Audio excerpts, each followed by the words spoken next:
Hi, welcome to the second video in our series on discernment of spirits. Again, my name is Father Brian Christopher. I'm a member of the Jesuit community, and it's a pleasure to be here with you. In the last video, we talked about discernment, and we said that discernment is about sorting through all these different movements in our hearts. Right? So all the different emotions or motivations that pull us this way and that, in order to discover which of those movements is coming from God and which is not coming from God, which is just noise, right? And we use the image at the end of the old-time radio, right, where you have to turn the tuner right away from the noise so that you can get a clear signal. And that's what discernment is. It's turning away from the noise that we have up here in our heads and here in our hearts so that we can hear really clearly. We can see just what God is trying to do, and we can hear what God is trying to say. Now, here's the question that we want to look at today. What are we supposed to listen for?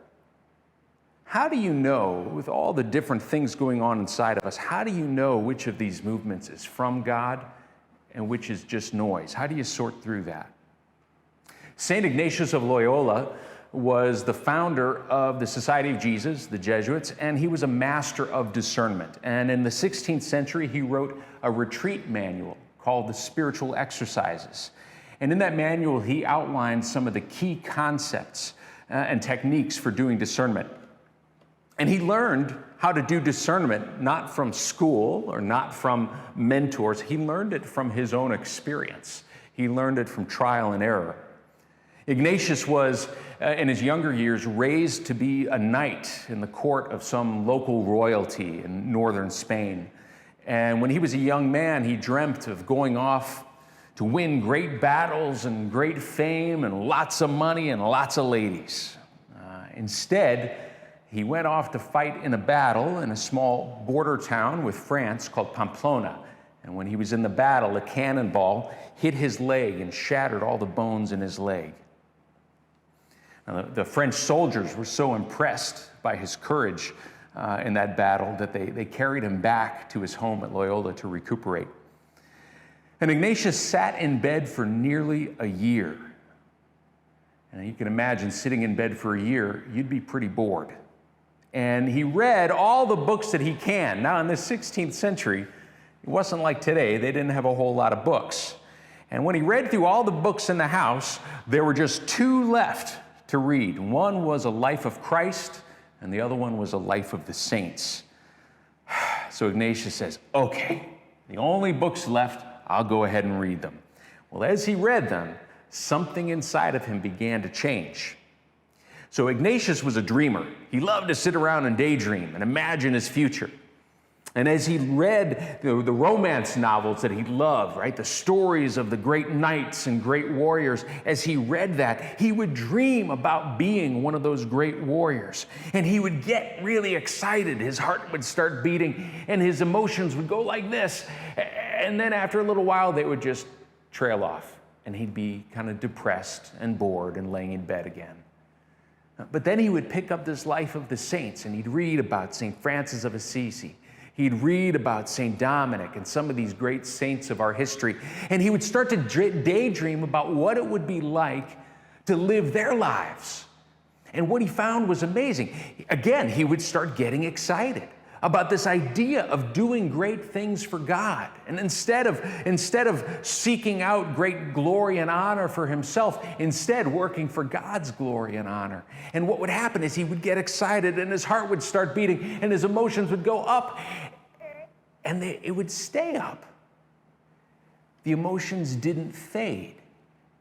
And Ignatius was smart enough and astute enough to recognize that. He felt alive. This was the beginning of his understanding of discernment. As he dreamt of doing great things for fame and fortune, he was left feeling emotionally flat and drained. And this is what eventually Ignatius came to call desolation. But as he dreamt of doing great things for Christ, he felt uplifted and he felt alive. And this is what Ignatius came to call consolation. Consolation and desolation are the basic dynamics of discernment. They are the signposts that tell you whether you're moving closer to God through your choices or whether you're moving away from God. The basic idea is this: as you're sitting there on any given day, as you consider a thought or a possibility, let's say you're trying to make a choice and you're considering two possibilities, and you consider one of those possibilities, and as you consider one of these thoughts, if that thought or possibility is going to move you closer to God, then you're going to start to experience consolation. And what does that feel like?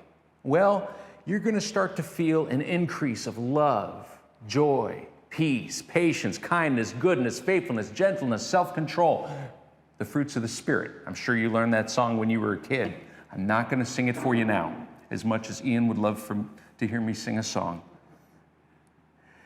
When you are in consolation, you feel your heart opening up to embrace possibility. I can't think of a better way to put it. You feel your heart opening up. You feel like your life lay open before you. But as you consider a thought or a possibility that would move you further away from God, then you're going to start to experience desolation. And what does desolation feel like? Well, desolation basically is the opposite of love, joy, peace, patience, kindness, goodness, faithfulness, gentleness, and self-control. St. Ignatius put it this way, simply. He said that desolation is that experience of anxiety, discouragement, or feeling emotionally drained or depressed. And you might think of it using this metaphor. If you can imagine on a nice, cool night, having a campfire outside, and as you walk closer to that campfire, what do you think you're going to experience? You're going to start feeling warmer. You're going to experience more light coming from the fire, maybe smoke. And why is that? Well, because the campfire is the source of heat and light and smoke. So the closer you move to it, the more you're going to experience those things. Now, imagine that you turned your back on that campfire and you started to walk away. What do you think you would experience then? Well, you would experience the opposite of heat and light and smoke. You would experience maybe clearer air, right? It would also feel colder and it would feel darker, right? Because you're moving away from the source. And so it is with discernment. So it is with our lives. When we make choices that bring us closer to God, we're going to start experiencing things like love, joy, peace, patience, kindness, goodness, faithfulness, gentleness, and self-control. And why? Because God is the source of those things. And as we move away, we experience the opposite. So as you listen to the voices in your heads or the feelings in your hearts, or as you listen to other people's thoughts and feelings, keep an eye on those emotional reactions inside of you. Keep an eye on what you're feeling right here in your gut. And ask yourself, are you feeling consolation? Or are you feeling desolation? Are you feeling alive? Or are you feeling kind of dead inside? Are you feeling at peace? Or are you feeling kind of disturbed and anxious? Now, there's, of course, more to say about consolation and desolation, and we'll talk about that in the next few videos. So we'll see you there.